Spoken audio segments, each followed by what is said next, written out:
இனிய உறவுகளே, அடுத்தவ புருஷன் அப்படின்னு தெரிஞ்சும் அன்பை கூட்டிக்கிட்டு வெண்ணிலா ரொம்ப தூரத்துக்கு போயிடுறாங்க.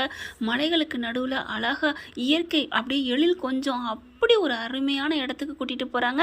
இங்கே பார்த்தா பாட்டி வர சொன்னாங்க அப்படிங்கிறக்காக தான் அன்பு வந்து இங்கே போயிட்டுருக்காங்க. ஆனால் இந்த பிள்ளை தாங்க ஃப்ராடு பண்ணி, பாட்டி எனக்காக உதவி செய்யணும், உனக்கு கூட உன் கூட அன்பு சேரதா இருந்தால் நான் என்ன வேணாலும் செய்வேன் அப்படிங்குது. அது ஒரு கிளவி, அது குந்தாணி கிளவி. பாட்டி எப்படியாவது அவரை வர சொல்லிடுங்க, ஏன் கூட நான் கூட்டிகிட்டு வந்துடுறேன் அப்படின்னு பிளானை போட்டு தானங்க 2 பேரும் போகிறாங்க. அதை நம்பி தான் இங்கே கண்மணியை அனுப்பி வைக்கிறாங்க. ஆனால் போகிற இடத்துல அப்படியே ட்ராக்கை மாற்றிட்டு வேறு பக்கம் போகிறாங்க. போகையில இவர் கண்டுபிடிச்சிடாரு. இங்கே பாரு வெண்ணிலா, நீ நிப்பாட்டு, எங்கே எந்த வழியில் போகிற, இந்த வழி இல்லை, நம்ம போகிற இடம் வேற பாதை அப்படின்னு சொல்லிட்டு எவ்வளோ சொல்கிறாங்க.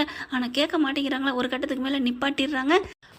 மறைச்சிக்கிட்டு நிப்பாட்டிட்டு இறங்கு, நில்லு, நிப்பாட்டு அப்படின்னு சொல்லிட்டு கத்திக்கிட்டு இறங்குறாரு. இங்கே பாரு அன்பு, ஏன் அன்பு, எதுக்கு அன்பு, என்னை பிடிக்கலையா, என்னை நீ ஒரு காலத்தில் எப்படி விழுந்து விழுந்து லவ் பண்ண, ஏன் அன்பு இப்படி பண்ணுற அப்படிங்கிற. இங்கே பார், அதெல்லாம் வேற, ஒரு காலம் 2 காலம் இதெல்லாம் பேசாத, இப்போ எங்கே போகணும் அது சொல்லு அப்படிங்கிறாங்க. நான் வந்த இடம் அது வந்து அப்படின்னு சொல்லிட்டு ரொம்ப அப்படி சொக்கி போய் பேசுதா.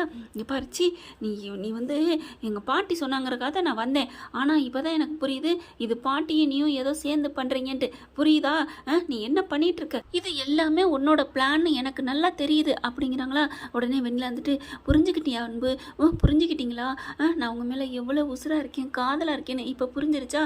அடைச்சி வாயை மூடு, அது எப்படி, நான் வந்து உன் ஃப்ரெண்டு, அதுவும் உன்னோட ஃப்ரெண்டே விடு, ஏதோ ஒரு பொண்ணோட புருஷன் அப்படி இருக்கல, நீ எப்படி வெண்ணிலா, அது எல்லாத்தையும் விட உன்னை காப்பாற்றினதே அந்த கண்மணி தான், அவளுக்கு எப்படி துரோகம் பண்ண உனக்கு மனசு வந்துச்சு, இப்படிலாம் தனியாக கூட்டிகிட்டு வந்து இங்கே பார், மரியாதையாக கிளம்பு. அதெல்லாம் முடியாது, நீ என்ன உயிருக்கு உயிராக நேசிச்சிருக்க, நீ என் கூட பேசியிருக்க, எப்படி அன்பு இப்படிலாம் மறந்துட்டு பேசுகிறாச்சி, வாய மூடு அப்படிங்கிறாரு. நான் உன் கூட பேசுகிறேன்னா, நான் பேசுனது எல்லாமே கண்மணி கூட தான், ஆனால் நீ தான் நினச்சிட்டு பேசிவிட்டேன் அப்படிங்கிறாங்க. சரி, ஆனால் நானும் என்ன தானே விரும்பினேன், ஐயோ தெரியாமல் அதான் தப்பு பண்ணிட்டேன், ஆனால் ஒன்றை நான் விரும்பலை, நீ செஞ்ச பாரு செய்கைகள், அடுத்தவங்களுக்கு உதவி செய்யணும் எல்லாத்தையும் நான் பார்த்துட்டு அந்த குணத்தை தான் நான் லவ் பண்ணேன், அது எல்லாமே கண்மணி கிட்ட தான் இருக்குது, நான் தெரியாமல் உங்ககிட்ட இருக்குன்னு நினச்சி ஒன்றை லவ் பண்ணிட்டேன்.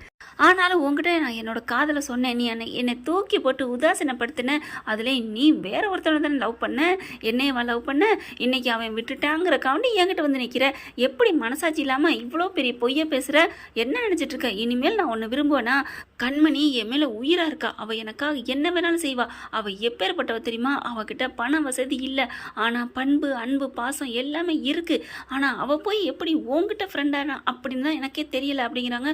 இங்கே பாரு அன்பு, இப்படிலாம் நீ பேசாத அன்பு, நான் உண்மையில உசுராக இருக்கேன் தெரியுமா, வா அன்பு, நம்ம ஜாலியாக சுற்றி பார்க்கலாம், என்ஜாய் பண்ணலாம் அப்படின்னு சொல்லிட்டு மறுபடியும் கையை போய் கட்டி பிடிக்கிறாங்க, கையை பிடிக்கிறாங்க. என் கையை விடு வெண்ணிலா, கையை விடு, அவள் என்னை நம்பி உன் கூட அனுப்பியிருக்கா, என் பொண்டாட்டிக்கு நான் ஒரு காலமும் துரோகம் பண்ண முடியாது அப்படின்னு சொல்லிட்டு கையை விலக்கி விடுறாங்க. ஆனாலும் ஏன் அன்பு இப்படிலாம் பண்ணுற, நீ என்னை நேசித்தவ தானே, நான் உன்னை உயிருக்கு உயிராக லவ் பண்ணுறேன், அவள் உனக்கு பொருத்தமே இல்லை, படிப்புலேயும் சரி அழகுலேயும் சரி நான் தான் உனக்கு பொருத்தமானவ, ஓ நீ தான் எனக்கு பொருத்தமானவளா, அப்புறம் ஒரு லவ்வரை தேடிட்டு நீ அவன் பின்னாடியே ஓடுன, ஐயோ அதெல்லாம் முடிஞ்சு போன கதை, அவனை பற்றி பேசாத அன்பு, அவனை பற்றி பேசாமல் வேற யாரை பேசுறது, எனக்குன்னு ஒரு கல்யாணம் ஆகி ஒரு பொண்டாட்டி இருக்கா, அதுவும் என் மேலே உயிராக இருக்கிறா, இந்த மாதிரி பேசாத, மரியாதை வண்டி எடுக்கிறியா இல்லையா, எடுக்க முடியாது அன்பு அப்படிங்கல. சரி பரவாயில்ல, நான் நடந்தே போய்க்கிறேன். அன்பு நடந்து எவ்வளோ தூரம் போவீங்க, நான் எப்படி வேணாலும் போய்க்கிறேன், நீ என்ன வேணாலும் பண்ணிக்கோ அப்படின்னு சொல்லிட்டு நேராக நடந்து நடைய கட்டுறாரு. பார்க்குறாங்க வெண்ணிலா, ச்சே என்ன இவ இப்படி போட்டு மயக்கி வச்சிருக்காளே, நம்மளை இத்தனைக்கும் விரும்பினவன் இவனை வந்து நம்ம கைக்குள்ள போட்டுக்க முடியலையே, பாட்டி நம்மளை போட்டு படுத்தி எடுக்க போகிறாளே, என்னாச்சு ஏதாச்சுன்னு கேட்குமே, நம்ம என்ன பண்ணுறது, அன்பு கைக்குள்ள போட்டுக்கிட்டியான்னு கேட்குமே, உனக்கு புரியலையே அப்படின்னு சொல்லி புலம்பி தள்ளுது. பார்த்தா அன்பு பாட்டுக்கு சரன்னு நடந்து போயிட்டே இருக்காரு.